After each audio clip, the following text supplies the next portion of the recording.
Welcome to another quick review from Ultimate DIYer. Today we're going to look at these SKEJAO lights. Not sure exactly how you pronounce that, so I went ahead and spelled it. These are going to be a 4-light fixture. They're open at the bottom, so the bulbs will be up inside here, so you can put some decorative type bulbs in here. This is not plastic. It is an aluminum made product. Wiring is going to be super easy. You're going to have two connections that are wired all together for you already from all the lights. So all you're going to do is hook up your neutral, your hot, and you have an earth ground right here.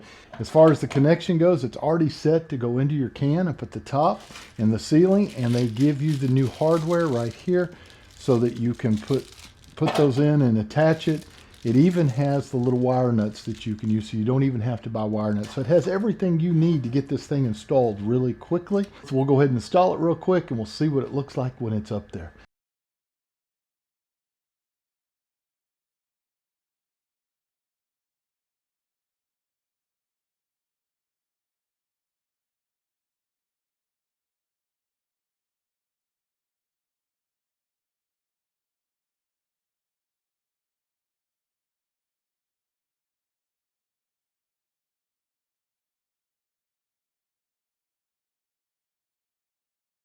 So overall, great product. I hope this helps. We'll see you guys on the next one.